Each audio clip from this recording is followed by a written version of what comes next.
నాగేశ్వరరావు గారితో మాట్లాడుతున్నారు, తక్కిన నాగేశ్వరరావు గారితో మాట్లాడుతున్నప్పుడు మాటల సందర్భంలో ఒక మాట అన్నాను నేను. సార్ మనకేమీ తెలీదు అని తెలుసుకోవటానికి కూడా ఎంతో కొంత తెలిసుండాలండి అన్న. ఒక్కసారి మరి అలా ఇదే కరెక్ట్ ప్రభు నిజంగా.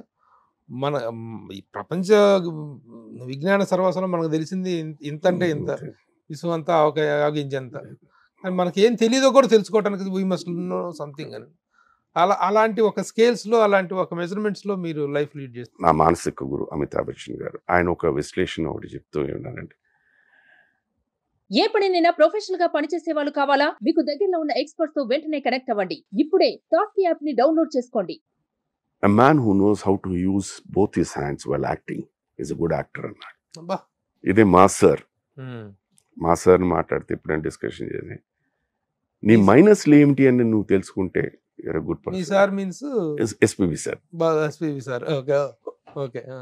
ఇంత అనలైటికల్‌గా ఇంత నిశ్చితంగా జీవితాన్ని పరిశీలించేటువంటి మీరు కానీ శైలజ గారు కానీ మరి ఆ మధ్య మీ ఇద్దరు విడిపోయారని చెప్పేసి అయ్యో అది దానికి ఇచ్చిన క్లారిఫికేషన్ సాటిస్ఫైడ్ గారు ఆర్ యు సాటిస్ఫైడ్? ఇప్పుడు అది అసలు అది ఎందుకు వచ్చిందో ఎలా వచ్చిందో ఇక్కడే సార్ సారథి స్టూడియోస్లో చాలా రోజుల తర్వాత నేను ఒక సినిమా చేస్తున్నాను ఈశ్వరల్లా అని, మన సాయి కుమార్ గారిది. ఆ దీనికి వస్తుంటే ఆయన జర్నలిస్ట్ వచ్చి సార్ మీరు వచ్చి చాలా సంతోషం అండి, చాలా రోజుల తర్వాత మిమ్మల్ని చూసాము ఇది ఇది ఇది ఇది మాట్లాడుతూ నేను ఒక విషయం విన్నానండి అడగచ్చు అంటే అడగండి. మీరు శైలజ గారు విడిపోయారు కదా అండి అన్నాను. ఇది ఎవరు చెప్పారు? లేదండి తమిళ్లో ఎవరో చెప్పారు. తమిళ్లో అసలు నేనంటే జీరో, ఎవ్వరికి నేను తెలియదు. తనంటే షీస్ ఎ వెరీ పాప్. నేను ఆయనతో ఏమన్నానంటే రేపు నేను చెన్నై వెళ్తున్నాను, మీరు నాతో పాటు రండి, మీరు ఇంటికి వెళ్ళిన వెంటనే శైలజను చూసారంటే మీ ఇద్దరం కలిసి ఉన్నాం అనుకోండి, పొరపాటున తను ఏమైనా షాపింగ్కి వాటికి వెళ్తే లేవనుకోండి. ఇది సరదాగా రాస్తూ ఇవన్నీ రాసే హెడ్డింగ్ మాత్రం ఇది పెట్టేశారండి. అది ఇప్పటికీ ఈ క్షణం వరకు ఇంకా అది నాంతూనే ఉంది ఎన్ని క్లారిఫికేషన్స్. దీనికి నిజంగా అంటే ఒక సందర్భం నాకు లోపల బాగా కదిలించేస్తుందండి. నాన్నగారు రిటైర్ అయిపోయిన తర్వాత వారి last 10 years of his life నాతోనే ఉన్నారు, నాన్న అమ్మను. మా ఇంట్లో ఏంటంటే తను మా ఇంట్లోకి వచ్చిన తర్వాత మా నాన్నగారు కానీ అమ్మగారు కానీ మా తమ్ముళ్ళు కానీ వాళ్ళు నాకేమైనా చెప్పాలన్నా వాళ్ళకి ఏమైనా కొంచెం కాస్త పంచుకోవాలన్న మనసు ఇట్ ఈస్ ఓన్లీ శైలజ గారు. అందుకనే నేను తన్ని అప్పుడప్పుడు అంటాను యువర్ మదర్ తెరీసా అంటూ ఉంటాను అనమాట. అందరూ ఇటు మా కుటుంబం నుంచి కానీ అటు వాళ్ళ గురించి వచ్చేది. ఒకనొక సందర్భం ఇది మామూలుగా నేను చెప్పాను ఇదేం లేదండి మీ ఇద్దరం పక్క పక్కన కూర్చొని చెప్పాము ఇదాన్ని అయినా జరుగుతూనే ఉంది. Still this question has come down. మా అమ్మగారు రోజు ఆల్ ఆఫ్ ఎ సడన్ నాతో లాస్ట్ 10 years అదే నువ్వు శైల బాగానే ఉన్నావా అంటే వెంటనే నేను ఇప్పుడు ఎందుకు నువ్వు అడుగుతున్నావు ఈ క్వశ్చన్, చూస్తూనే ఉన్నాగా రోజు నువ్వు ఏమేమి కావాలన్నా నువ్వు తనతోనే మాట్లాడతావు ఎందుకని ఏమరా ఇది సరే అనవసరంగా ఇప్పుడు ఇవేమీ ఆలోచించద్దు, హ్యాపీగా నువ్వు భోజనం చేసావు మాతలేసం పడుకో. Next morning she died. Now you tell me వారు ఏమని నువ్వు ప్రశాంతంగా పడుకో అంటే లేదు వీళ్ళు హ్యాపీగా ఉన్నారని పడుకున్నారా లేకపోతే అనుమానంతో పడుకున్నారా? నిజమైతే యూ టాక్, నిజమైతే మీరు చెప్పండి, బట్ సరదా కూడా ఇలాంటివి మాట్లాడకూడదు. దీన్ని మనం ఎక్కడ చెప్పినా అర్థం చేసుకోరు, చెప్పకపోయినా అర్థం చేసుకోరు. So better leave it, ignorance is bliss అంటారు. Leave it. సార్ మీ ఇద్దరిలో బాగా స్పెండ్ థ్రిఫ్ట్ ఎవరు? మీరేనా? డబ్బులు బాగా ఖర్చు పెట్టి దుబారా చేస్తారా?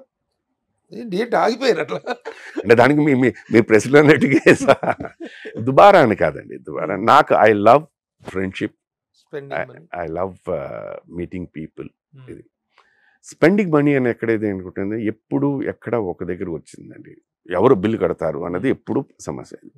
ఇది ఆల్వేస్ ప్రెస్, ఇది నువ్వా నేను, ఇది ఎప్పుడు గొడవే. దాని బదులు ఎందుకు గొడవ, రండి మనం కలుద్దాం అయిపోయింది sir, will spend some good time, will talk. And I don't talk negative about anyone. ప్రతి వ్యక్తిలో మంచి ఉంది, అది నేర్చుకుందాం. That is what I adapt. So దీని మీద ఐ టేక్. ఆవిడ శైలజ గారి రియాక్షన్ ఎలా ఉంటుంది మీ స్పెండింగ్ మీద? షీ కరెక్టెడ్ మీ అండి, షీ డెఫినెట్లీ కరెక్ట్స్ మీ. అందుకనే తర్వాత నేను తనని కలిసిన తర్వాత మా పెళ్ళి అయిపోయిన తర్వాత నా ప్లస్లు అన్నీ చెప్పాను. నా మైనస్లు చెప్పాను, ఆ మైనస్లో ఇది కూడా చెప్పాను. సుధాకర్ గారు ఏం సంపాదించారు 42 ఏళ్ళలో? పేరు సంపాదించారు, అదొకే.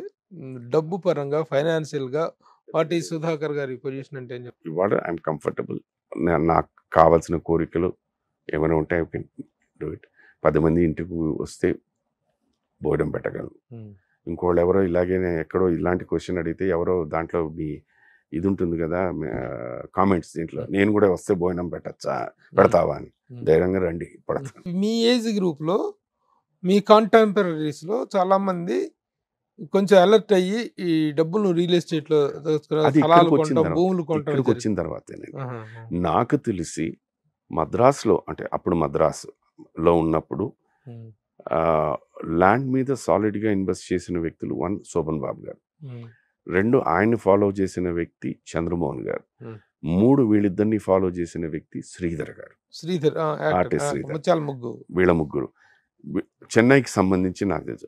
బట్ చెన్నై నుంచి ఎప్పుడైతే హైదరాబాద్కి వచ్చిందో everyone realized it and they started. సరే, ఆ ముగ్గురితో పాటు మురళీమోహన్ గారు ఆయన ఇక్కడికి వచ్చాక, అవునవును, అక్కడ ఉన్నప్పుడు లేదు, అక్కడ అప్పుడు ఉన్నప్పుడు ఆయన సినిమా వారు కూడా ఏదో ఒక సందర్భంలో చెప్పారనమాట. శోభన్ బాబు గారు అండి, నేను వారితో ఒకే ఒక సినిమా పనిచేశాను, దోషి నిర్దోషి. Such a nice person. First ఎవ్వరు నువ్వు ఏమిటి వెనకాల ఏమిటి ఉండవు, ఆయన అడిగే ఫస్ట్ ప్రశ్న ఏదండి, ఇల్లుందా అని అడుగుతారు ఎవరినైనా. అండ్ ఆయన చెప్పే రీజన్ ఏంటంటే, నాన్న మన సినిమా ఇండస్ట్రీలో అప్స్ అండ్ డౌన్స్ అనేవి చాలా కామన్. నీకు 4 గోడలు ఒక రూఫ్ ఉందనుకో, ఆ 4 గోడల మధ్యన నువ్వు మంచిలు తాగు, గంజి తాగు, లేకపోతే ఏమీ తాగు, బయటకు వచ్చినప్పుడు నేను ఎవ్వరూ ఏమన్నా మామూలుగా వెళ్ళిపో. బట్ అదే నువ్వు అద్దింట్లో ఉండి నువ్వు చేసి 1-2 నెలలు కనుక నువ్వు అద్దె కట్టకపోతే నీ జీవితం అంతా తీసుకుని రోడ్డు మీద పడేస్తాడు. అందుకనే నీకంటూ 4 గోడలు కావాలి, ఒక రూఫ్ కావాలి, దాని ముందు సంపాదించు. ఈ కార్లు ఇవి అన్నాయి అవన్నీ వస్తాయి, బట్ ముందే వచ్చిన సంపాదనంత కార్లు మీద పెడితే it is not going to give you back. దాని మీద expenditure. So put all these things in the house and then 1 by 1 you start. Habits wise గా సుధాకర్ గారు, హ్యాబిట్స్ అండ్ హ్యాబిట్స్ వైజ్ గా సుధాకర్ గారు ఏంటి, how he maintains his day? నా friend, నా philosopher, నా గైడ్, నా బాయ్ ఫ్రెండ్, నా girl friend is my drink. Your drink? I don't drink much. I have 2 drinks. 2 pegs. I sit with it. నన్ను నేను విశ్లేషించుకుంటూ ఉంటాను, నన్ను నేను అనలైజ్ చేసుకుంటూ ఉంటాను, చుట్టూ ఉన్న వాతావరణం చూసుకుంటాను, మంచి చెడు ఆలోచిస్తాను, మంచి యాక్సెప్ట్, చెడు లీవ్ ఇట్. మీ బావగారు మీరు కలిసి ఎప్పుడు కొట్టేవారు? చాలా సార్. ఆయన కూడా చాలా లిమిటెడ్ గా ఆయన లైఫ్ ను గొప్పగా ఎంజాయ్ చేస్తారా? ఆయన సడన్ గా ఒక్కొక్కసారి, అంటే అప్పటికి ఇంకా మొబైల్స్ రాలేదు, ఒకే మా ఇంట్లో ఒక టెలిఫోన్ నెంబర్ ఉంది, ఆ నంబర్కి ఫోన్ చేసే ఏకైక వ్యక్తి ఎవరైనా ఉన్నారంటే సరే. ఇప్పుడు ఆ ఫోన్ ఇంట్లో అలాగే ఉంది, బట్ మోగపోయింది, దానికి ఫోన్లో ఏమి రావు. ఆయన అప్పుడప్పుడు ఒక 10-10:30కి ఫోన్ చేసేవారు. ఫోన్ చేసి, అయ్యా ఏం చేస్తున్నారు, ఇప్పుడే వచ్చాను సార్ నేను షూట్ నుంచి, రావచ్చా అని. రండి సార్ అని. భోజనం ఏమైనా అంటే, లేదు వచ్చి కొంచెంసేపు స్పెండ్ చేసి వెళ్తాను చెప్పాను. అన్న వస్తా అన్నారని. ఇప్పుడు వద్దని చెప్పాను. వచ్చి రాగానే ఆయనకి ఏంటంటే ఒక మంచి పాట పాడేశారు ఆయన. నాకు ముందు అర్థమయ్యేది కాదు. రాగానే అది మామూలుగా కూర్చున్న తర్వాత he is to express that with Shailaj గారు, ఇవాళ ఈ పాట అని. తనేమో ఆ దీంట్లోంచి అదేదో హమ్ చేసుకుంటూ అన్న ఈ ట్యూన్ నుంచి ఈ పాట ఉంది కదా అని. ఆయన అక్కడి నుంచి ఇలాగా మనకి ఓన్లీ ప్రేక్షకులు అని తెలిసి తెలియకుండా ఓ 30-40 పల్లవులు వెళ్ళిపోతాయి. దే ఎక్స్ప్రెస్ దెన్ ఓ ఇక్కడి నుంచి తీసుకున్నారా, ఇలా that is how they. So that expression that song was so beautiful. వారు పంచుకోవాలనేసరికి is to come down and spend some time and share with you.